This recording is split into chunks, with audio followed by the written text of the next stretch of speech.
कभी कभी क्या होता है ना, जब बॉलर्स सामने बहुत अच्छे होते हैं तो दूसरी क्रिकेट वाली टीम क्या करेगी, वो अपना सबसे अच्छा जो बैट्समैन है उसको फोर फ्रंट में भेजती है कि भाई तुम इसकी जो बॉल है उस पर छक्का तुम ही मार सकते हो। तो बीजेपी को ये लगा कि भाई इतना बड़ा मुद्दा बन चुका है ये, तो अब हमारे जो बेस्ट बैट्समैन है गृह मंत्री अमित शाह, उनको फोर फ्रंट पे भेजा जाए। देखिए ये डेविएशन भी है कहीं ना कहीं, क्योंकि ये आपने देखा नहीं है 2019 से वो होम मिनिस्टर है अमित शाह।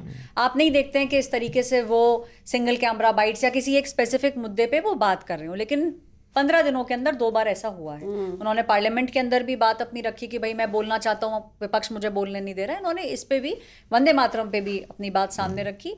बीजेपी को ये लगता है कि जब वो एक कोई नॉर्म बन चुका है जो पास हो चुका है, भाई ऐसा भी नहीं है ना कि बीजेपी ने अपने लेटर हेड पे कुछ लिख के बोला हो कि भाई आप लोग ऐसा करिए, उसको बाकायदा डिस्कस करके पास किया गया है। तो यूनिफॉर्मिटी क्यों नहीं होनी चाहिए जो वो टाई करते हैं माइनॉरिटी अपीसमेंट से, कि भाई कांग्रेस और विपक्षी पार्टियां जो हैं वो ये जो यूनिफॉर्मिटी की बीजेपी बात करता है उसके खिलाफ हैं।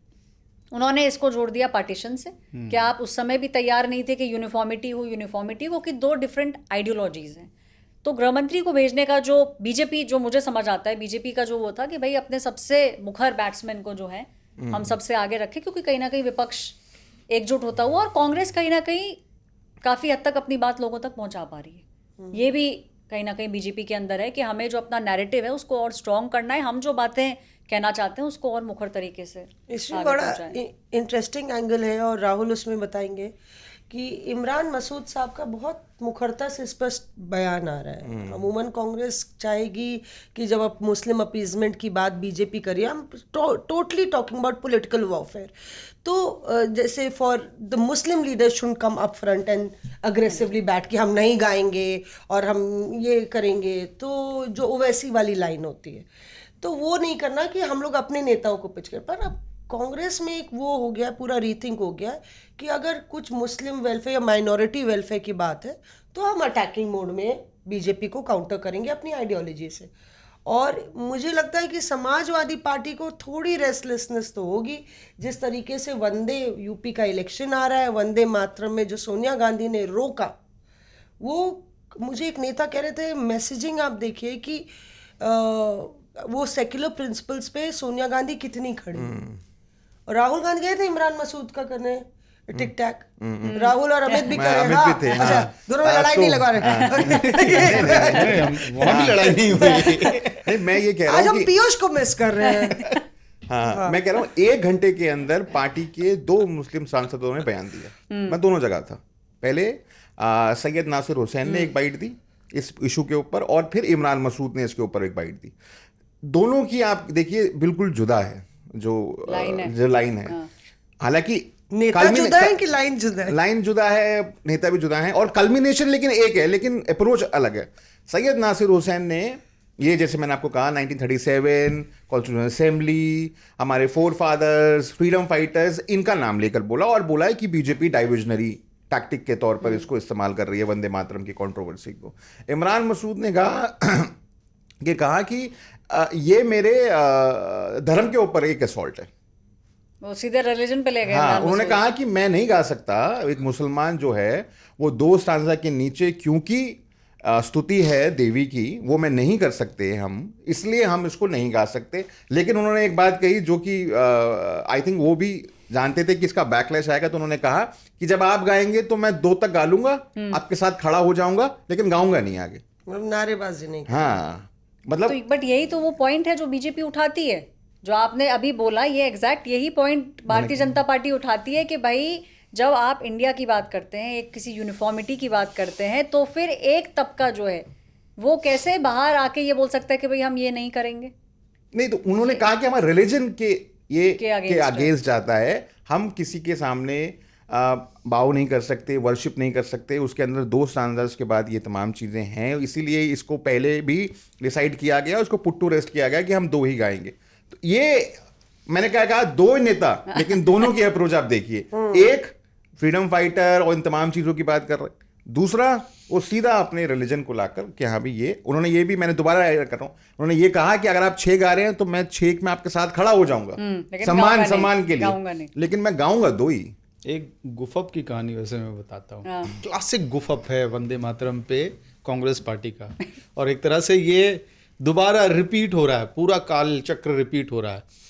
सिर्फ बीजेपी नहीं, एक टाइम पे कांग्रेस पार्टी ने वंदे मातरम पे पूरा नेशनल कैंपेन खड़ा करने की कोशिश की थी। साल था 2005, रेड फोर्ट पे वंदे मातरम के लिए पूरा प्रोग्राम रखा गया 100 साल पूरे होने की तिथि को लेके, और 7 सितंबर की डेट तय की गई और 1 साल तक पूरे देश भर में कैंपेन चल रहा था इसको लेके। मज़े की बात क्या है कि 2006 में एचआरडी मिनिस्टर तभी अर्जुन सिंह होते थे, तो उन्होंने पत्र लिखा, कहा कि देश भर के सभी स्कूलों को वंदे मातरम गाना है उस दिन 7 सितंबर को, बड़ा प्रोग्राम किया गया। और 2 स्टैंजा वाली कंट्रोवर्सी तब भी शुरू हुई थी। अच्छा, बीजेपी चाह रही थी, हाँ बीजेपी चाह रही थी कि पूरा गाया जाए। आडवाणी जी थे उस वक्त, वेंकैया नायडू थे, वो लोग प्रेशर बनाते कांग्रेस के ऊपर कि पूरा गाया जाए, पूरा गाया जाए, पूरा गाया जाए। 7 सितंबर की डेट आई, प्रोग्राम हुआ, सेवा दल ने अलग प्रोग्राम किया, सरकारी कार्यक्रम अलग हुआ।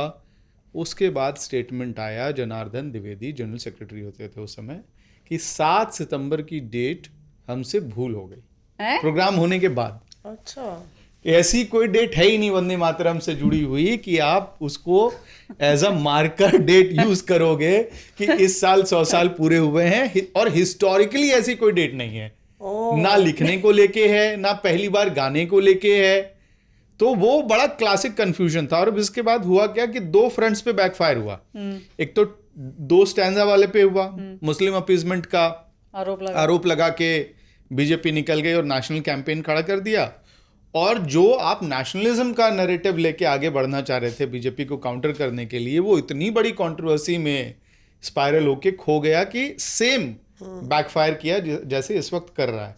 लेकिन जो बात राहुल कह रहे थे, वो वाली बात मुझे लगता है कांग्रेस मुखरता से फिलहाल शायद नहीं याद दिला पा रही है लोगों को। 1936 में सुभाष चंद्र बोस बंगाल कांग्रेस के प्रेसिडेंट होते थे। 36 में CWC बंगाल में हो रही थी। उस वक्त सुभाष चंद्र बोस और रविन्द्रनाथ ठाकुर के बीच में लेटर कम्युनिकेशंस हैं, डेटेड लेटर कम्युनिकेशंस हैं कि वंदे मातरम को लेके कि कितने स्टैंजास रखने चाहिए। नहीं, वो पूरा इन लोग ने, जयराम रमेश ने मतलब पूरा पोथा प्रेस कॉन्फ्रेंस में बोल दिया है, पूरा ब्रीफिंग कर दिया है कि गुरुदेव रविंद्रनाथ टैगोर के सुझाव पर ही ये 2 स्टैंजास रखे गए। तो क्या गुरुदेव के खिलाफ गुरुदेव एंटी नेशनल थे, या जो सुभाष चंद्र बोस, जितने बड़े सरदार पटेल से लेके महात्मा गांधी से लेके जवाहरलाल नेहरू से लेके सब जो आपके सबसे बड़ी हस्तियां हैं सियासी हिस्ट्री के, इतिहास के, जिन्होंने आज़ादी में इतना योगदान दिया, क्या वो एंटी नेशनल थे? तो ये बात तो चल रही है। पर मैं आपको ये बता रही हूँ कि जब ये 15 अगस्त वाला हुआ और उसके बाद हम आगे बढ़ेंगे, लगभग 24 घंटे तक कोई भी नेता कांग्रेस का बात फोन पे फोन उठाने को तैयार नहीं, चेयर मांग रही थी।